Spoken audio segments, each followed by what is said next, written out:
ರಾಣಿ ಇವತ್ತಿನ ಸಂಚಿಕೆಯಲ್ಲಿ ಏನಾಗುತ್ತೆ ಅಂತ ನೋಡೋಣ.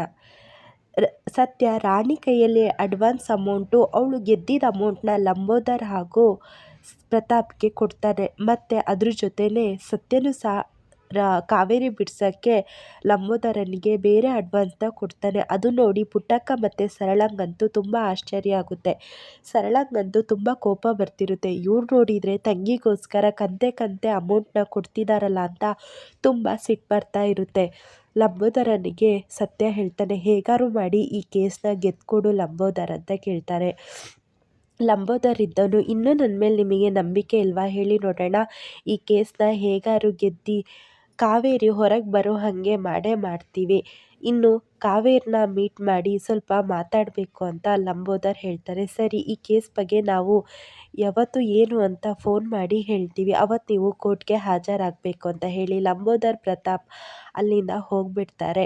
ಈ ಕಡೆ ಲೋಹಿತಾ ಮತ್ತು ಚಂದು ಓದ್ತಿರುವಾಗ ರಾಣಿನೂ ಬಂದು, ಲೋಹಿತಾ ಇವತ್ತು ನಾನು ಸ್ಕೂಲ್ಗೆ ಬರಲಿಲ್ಲ, ಇವತ್ತು ಸ್ಕೂಲಲ್ಲಿ ಏನೇ ಹೇಳ್ಕೊಟ್ರು ನಂಗೊಂಚೂರು ಹೇಳ್ತೀಯ ಅಂದಾಗ, ನಾನು ಯಾಕೆ ನಿನಗೆ ಹೇಳ್ಕೊಡ್ಬೇಕು, ನಿನ್ನ ಫ್ರೆಂಡು ತೇಜು ಇದ್ದಾನಲ್ಲ ಅವನ ಹತ್ರ ಕೇಳು ಅಂತ ರೂಢಾಗಿ ತೇಜು ಹೇಳ್ತಾಳೆ. ಆವಾಗ ಚಂದು, ಓ ನೀನು ರಾಣಿಗೆ ಹೇಳ್ಕೊಟ್ರೆ ರಾಣಿ ಇಲ್ಲಿ ಸ್ಕೂಲಿಗೆ ಫಸ್ಟ್ ಬರ್ತಾಳೆ ಅಂತ ನಿನಗೆ ಭಯನಾ ಅಂತ ಚಂದು ಹೇಳ್ತಾನೆ.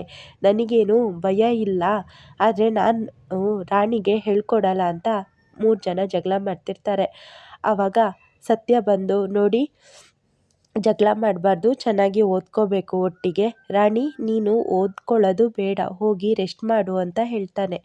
ಆವಾಗ ಇಲ್ಲ ಮಾಮ, ಸ್ಕೂಲಿಗೆ ಬೇರೆ ಹೋಗಿಲ್ಲ, ಏನು ಇವತ್ತು ಸ್ಕೂಲಲ್ಲಿ ಮಾಡಿದ್ರು ಅಂತ ತಿಳ್ಕೋಬೇಕು ಅಂತ ಹೇಳ್ತಾಳೆ. ಅಯ್ಯೋ ಅದೆಲ್ಲ ಏನೂ ಬೇಡ, ನಿಂಗೇನು ತಿಳ್ಕೋಬೇಕು ಅಂತಿದೆಯೋ ನಾಳೆ ಸ್ಕೂಲಿಗೆ ಹೋಗಿ ನಿಮ್ಮ ಮೇಷ್ಟ್ರನ್ನೇ ಕೇಳು ಸರಿನಾ ಅಂತ ಹೇಳಿ ಸತ್ಯ ಹೊರಗೆ ಬರ್ತಾನೆ. ಸರಳಂಗೆ ಕರೆದು, ಸರಳ ಇವತ್ತು ನಾನು ರಾತ್ರಿ ಬರಲ್ಲ, ತುಂಬ ಕೆಲಸ ಇದೆ ನನಗೆ, ಹಾಗಾಗಿ ನಾನು ಅಂಗಡಿಲೇ ಮಲ್ಕೊಳ್ತೀನಿ ಆಯಿತಾ ಅಂತ ಹೇಳಿ ಸತ್ಯ ಹೋಗ್ತಾನೆ. ಸರಳಂಗಂತೂ ಸಿಟ್ಟು ಬರುತ್ತೆ. ನೋಡಮ್ಮ, ತಂಗಿನ ಬಿಡ್ಸೋಕ್ಕೆ ಕಂತೆ ಅಮೌಂಟ್ನ ತಂದು ಕೊಡ್ತಿದ್ದಾರೆ, ಈಗ ನೋಡು ರಾತ್ರಿ ಹಗಲು ಅನ್ನೋದೇ ಈ ಥರ ದುಡಿತಾ ಇದ್ದಾರೆ, ಹೀಗಾದರೆ ಇವ್ರ ಆರೋಗ್ಯದ್ದು ಸಮಸ್ಯೆ ಏನಾರು ಆದರೆ ನಾವೆಲ್ಲಿಗೆ ಹೋಗೋದಮ್ಮ ಅಂತ ಪುಟ್ಟಕ್ಕನ ಹತ್ರ ಸರಳ ಹೇಳ್ತಾ ಇರ್ತಾಳೆ. ಸರಿ ಬಿಡು, ನಾನು ಇದನ್ನೆಲ್ಲ ಸರಿ ಮಾಡ್ತೀನಿ ಅಂತ ಈ ಕಡೆ ಪುಟ್ಟಕ್ಕ ಹೇಳ್ತಾ ಇರ್ತಾರೆ. ಮಕ್ಕಳೆಲ್ಲ ಓದ್ತಿರುವಾಗ ಪುಟ್ಟಕ್ಕ ಬಂದು ಮಕ್ಕಳಿಗೆ ತಗೊಳ್ರೋ ಚಾಕ್ಲೇಟು ಅಂತ ಚಂದು, ಲೋಹಿತಾ, ರಾಣಿಗೆ 3 ಜನಕ್ಕೂ ಕೊಟ್ಬಿಡ್ತಾರೆ. ಆವಾಗ ಲೋಹಿತಂಗೆ ಸಿಟ್ಟು ಬಂದು, ಅಜ್ಜಿ ರಾಣಿಗೆ ಯಾಕೆ ಕೊಟ್ಟೆ, ಅವಳಿಗೆ ಕೊಟ್ಟೆ ಅಂದರೆ ಹಾಗಾದರೆ ನನಗೆ ಇನ್ನೊಂದು ಕೊಡು ಅಂತ ಕೇಳ್ತಾರೆ. ಇಲ್ಲ ಕಣೆ, ನಾನು 3 ಜನಕ್ಕೂ ಒಂದೊಂದಂತೆ ತಂದಿದ್ದು, ನನಗೆ 3 ಜನ ಮಕ್ಕಳು ಒಂದೇ ಥರ. ಇಲ್ಲ ಅಜ್ಜಿ, ಆ ಥರ ಅಲ್ಲ, ನಾನು ನಿನಗೆ ಸ್ಪೆಷಲ್ ಆಗಿರಬೇಕು, ನೀನು ನನಗೆ ಮಾತ್ರ ಅಜ್ಜಿ, ಇವಳಿಗೆ ಅಜ್ಜಿ ಅಲ್ಲ ಅಂತ ಲೋಹಿತ ಹೊಟ್ಟೆ ಕಿಚ್ಚಿಪಡ್ತಾ ಇರ್ತಾಳೆ. ಆವಾಗ ಸರಳಂಗಂತೂ ಸಿಟ್ಟು ಬರುತ್ತೆ. ಯಾಕೆ ಹೀಗೆ ಮಾಡ್ತಿದ್ದೀಯಾ, ನಿನಗೆ ಈ ಥರ ಎಲ್ಲ ಮಾತಾಡಬಾರ್ದು ಅಂತ ಗೊತ್ತಿಲ್ಲ ಅಂದಾಗ ರಾಣಿ ಇದ್ದವಳು, ಲೋಹಿತ ನನಗೆ ಬೇಡ ಚಾಕ್ಲೇಟು, ನೀನೇ ತಗೋ, ನೀನೇ ತಿನ್ನು ಅಂತ ಹೇಳ್ತಾಳೆ ರಾಣಿ. ಅದಕ್ಕೆ ಲೋಹಿತ, ಏನೋ ನಾನೇನು ಬೆಕ್ಕಾರ, ನಿನ್ನ ಚಾಕ್ಲೇಟ್ನ ತಗೋಬೇಕು ಅಂತ ಅವಶ್ಯಕತೆ ನನಗಿಲ್ಲ ಅಂತ ಹೇಳ್ತಾರೆ. ಇಲ್ಲ ಲೋಹಿತ, ನನಗೆ ಹುಷಾರಿಲ್ಲ, ನನಗೆ ಜ್ವರ, ನಾನು ಈ ಥರ ಚಾಕ್ಲೇಟ್ ತಿನ್ನಬಾರ್ದು, ನೀನೇ ತಗೋ ಅಂತ ಕೊಟ್ಟಾಗ ಸಿಟ್ಟು ಬಂತು, ಆ ಚಾಕ್ಲೇಟ್ನ ಬಿಸಾಡಿಬಿಡ್ತಾಳೆ ಲೋಹಿತ. ಸರಳಂಗಂತೂ ಸಿಟ್ಟು ಬರುತ್ತೆ. ಏಯ್ ಯಾಕೆ ಈ ಥರ ಮಾಡ್ತಿದ್ಯಾ ಅಂದಾಗ ಪುಟ್ಟಕ್ಕ ಹೇಳ್ತಾರೆ, ಬಿಡು, ನಿನ್ನ ಮಕ್ಕಳಿಗೆ ನಿನ್ನ ಬುದ್ಧಿ ಬಂದಿದೆ, ಚೂರು ತಾಳ್ಮೆನೇ ಇಲ್ಲ, ಆದರೆ ರಾಣಿಗೆ ಹಾಗಲ್ಲ, ಅವ್ರ ಅಮ್ಮನದು ಸ್ವಭಾವ ಬಂದಿರೋದು ತುಂಬ ತಾಳ್ಮೆ ಅಂತ ಹೇಳ್ತಾರೆ. ಆವಾಗ ರಾಣಿ ಇದ್ದಳು, ಅಜ್ಜಿ ನಿಮಗೆ ನಮ್ಮಮ್ಮನ ಬಗ್ಗೆ ಗೊತ್ತಾ ಅಂತ ಕೇಳ್ತಾಳೆ. ನನಗೆ ನಿಮ್ಮಮ್ಮ ನಿಮ್ಮಪ್ಪ ಎಲ್ಲರ ಬಗ್ಗೆನೂ ಗೊತ್ತುಂಟು, ಸರಿ ನಾನು ನಿಮಗೆಲ್ಲ ಬೇರೆ ಚಾಕ್ಲೇಟ್ ತರ್ತೀನಿ ಅಂತ ಪುಟ್ಟಕ್ಕ ಹಾಗೂ ಸರಳ ಅಲ್ಲಿಂದ ಹೋಗ್ಬಿಡ್ತಾರೆ. ಈ ಕಡೆ ರಾಣಿ ತುಂಬ ಯೋಚನೆ ಮಾಡ್ತಿರ್ತಾಳೆ. ಅಜ್ಜಿಗೆ ನಮ್ಮ ಅಪ್ಪನ ಬಗ್ಗೆ ಕೇಳಿದರೆ ಏನಾರು ಹೇಳ್ಬೋದು, ಅಪ್ಪನ ಬಗ್ಗೆ ತಿಳ್ಕೊಳ್ಳೋಕ್ಕೆ ಸಾಧ್ಯ ಆಗದೆ ಅಜ್ಜಿ ಕೈಯಿಂದ ಅಂದ್ಕೊಂಡು ಹೊರಗೆ ಬರ್ತಾಳೆ. ಈ ಕಡೆ ಪುಟ್ಟಕ್ಕ ಮೊಬೈಲಲ್ಲಿ ಏನೋ ನೋಡ್ತಾ ಕೂತ್ಕೊಂಡು ನಗಾಡ್ತಿರ್ತಾಳೆ. ಅಲ್ಲಿಗೆ ರಾಣಿ ಬಂದು, ಅಜ್ಜಿ ನಾನು ನಿಮ್ಮ ಹತ್ರ ಒಂದು ಕೇಳ್ತೀನಿ, ಸಿಟ್ಟು ಮಾಡ್ಕೋಬೇಡಿ, ನೀವು ಸಿಟ್ಟು ಮಾಡ್ಕೊಳ್ಳಲ್ಲ ಅಂದರೆ ನಾನೊಂದು ಕೇಳಲಾ ಅಂತ ಕೇಳ್ತಾಳೆ ರಾಣಿ. ಹೇಳು ಏನು ಅಂದಾಗ, ನೀವು ಅವಾಗ ಹೇಳಿದ್ರಲ್ಲ ನಿಮಗೆ ನಮ್ಮಪ್ಪನ ಬಗ್ಗೆ ಗೊತ್ತು ಅಂತ, ಹೇಳಿ ಅಜ್ಜಿ, ನಮ್ಮಪ್ಪ ಯಾರು, ಎಲ್ಲಿರ್ತಾರೆ ನಿಮಗೆ ಗೊತ್ತಾ ಅಂದಾಗ, ಓಹ್! ನಿಮ್ಮಪ್ಪನ ಬಗ್ಗೆನಾ? ಗೊತ್ತು. ಆದರೆ ಏನು ಮಾಡೋದು? ನಾವೇನಾದ್ರು ಹೇಳಿದರೆ ನಿಮ್ಮ ಮಾವಂಗೆ ಸಿಟ್ಟು ಬರುತ್ತೆ. ಅವರು ಮತ್ತೆ ಕೋಪ ಮಾಡ್ಕೊಳ್ತಾರೆ. ನಿನಗೆ ಯಾಕೆ ಈ ವಿಚಾರ ಹೇಳಿದ್ರು ಅಂತ ನಮ್ಮ ಮೇಲೆ ಸಿಟ್ಟು ಮಾಡ್ಕೊಳ್ತಾರೆ. ಅದಕ್ಕೆ ನಾನು ಹೇಳೋಕ್ಕೆ ಹೋಗಲ್ಲ ಅಂತ ಪುಟ್ಟಕ್ಕ ಹೇಳ್ತಾರೆ. ಇಲ್ಲ ಅಜ್ಜಿ, ನಾನು ಯಾವ ಕಾರಣಕ್ಕೂ ಮಾವನಿಗೆ ಹೇಳಲ್ಲ. ಅಪ್ಪ ಎಲ್ಲಿದ್ದಾರೆ? ಹೇಗಿದ್ದಾರೆ? ಅಂತ ಕೇಳ್ತಾಳೆ. ನಿಮ್ಮ ಅಪ್ಪನ ತೇಟು ನಿನ್ನ ಥರನೇ ಇದ್ದಾರೆ. ನಿನ್ನ ಹಾಗೆ ಕಣ್ಣು, ಬಾಯಿ, ಹಾಗೆ ನಿನ್ನ ಹಾಗೆ ನಗು ಅಂತೆಲ್ಲ ಹೇಳ್ತಾ ಇರ್ತಾರೆ. ಹೌದಾ ಅಜ್ಜಿ, ನಾನು ಅಪ್ಪನ ನೋಡಬೇಕು ಅಂತ ಹೇಳ್ತಾರೆ. ಸರಿ, ನಾಳೆ ನಿಮ್ಮಪ್ಪ ಇರಲಿ, ನಾನು ನಿನ್ನನ್ನು ಕರ್ಕೊಂಡು ಹೋಗ್ತೀನಿ.